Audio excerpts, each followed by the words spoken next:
Welcome to Herdley. The book is distilled into 3 stories, giving you the key ideas in minutes. Today we listen to Ed Catmull's Creativity, Inc. Overcoming the unseen forces that stand in the way of true inspiration, in which we probe into the power of failure and candor in fostering creativity, the unseen challenges of leadership during growth and success, navigating the intersection of art, technology, and business innovation. Ed Catmull is the co-founder and president of Pixar Animation Studios.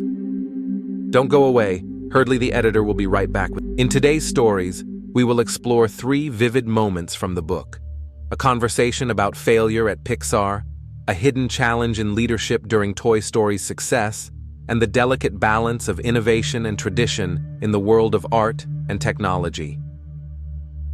It begins with Ed, our narrator, facing a room filled with his Pixar colleagues, a group of highly talented artists and engineers. It's a typical day at the studio, but today, the topic of discussion is failure. Ed pauses before speaking, looking out at a sea of anxious faces. They had just wrapped up the production of A Bug's Life, a project filled with obstacles, doubts, and near catastrophes. Yet, rather than sweep the failures under the rug, Ed insists on openly confronting them. We must embrace failure and see it as an essential component of creativity, he tells the room. He knows that Pixar's greatest breakthroughs have often come after moments of setback, when candor and reflection were allowed to flow freely. He cites the frequent missteps during production, like when entire sequences had to be rewritten, and animators spent weeks reworking details that ultimately ended up on the cutting room floor. Failure, he emphasizes, is not the enemy. The real danger is not being candid about the mistakes. He knew from experience that a lack of honest conversation around failure could destroy creativity. Failure isn't a necessary evil, he says. In fact, it isn't evil at all. It is a necessary consequence of doing something new. The room is silent, but the energy shifts as people start to nod in agreement. Pixar's culture of open communication and candor had helped them not only survive, but thrive in an industry notorious for its volatility. The takeaway here is simple but powerful. If you want to innovate, you need to create a safe space for failure and discussion. Without it, growth is stunted. As the conversation winds down, Ed transitions the room's attention toward Pixar's biggest challenge yet, their unexpected success after Toy Story. On the surface, it seems like a dream. They had created a worldwide sensation, and the studio's future looked secure. But beneath this success, Ed felt something else entirely: doubt. It was a personal crisis masked by achievement. After Toy Story hit theaters, Ed had expected to feel joy, but what came instead was an overwhelming question. What now? He felt for the first time unmoored. Pixar was expanding quickly, and with each new shareholder, the pressure to meet financial expectations increased. It was during this period that he realized leadership wasn't just about guiding a company through success. It was about staying grounded and connected when everything around you changes.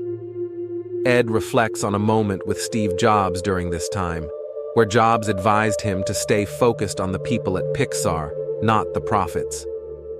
Your job isn't to make more films, it's to keep creativity alive, Jobs told him. That's when Ed understood that his real work lay in maintaining Pixar's creative integrity, even as the company grew. In this moment, leadership became less about steering a ship toward success, and more about ensuring the crew remained inventive, passionate, and above all, true to their values. The insight? Leadership in times of success requires more attention to internal culture than external accomplishments.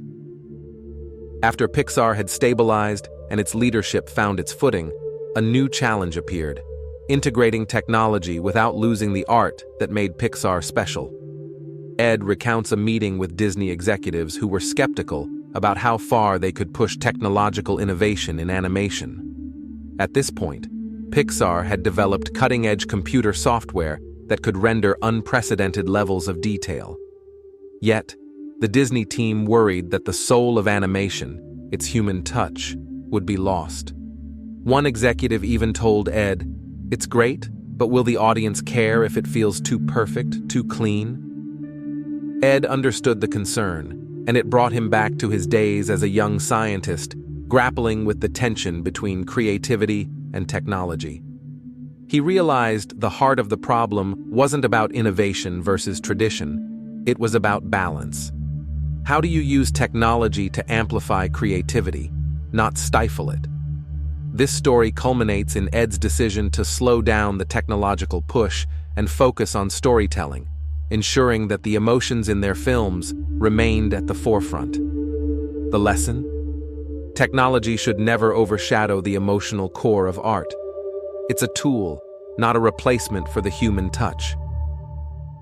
With these stories in mind, we can see a pattern emerging. Failure is a pathway to innovation when it's openly discussed.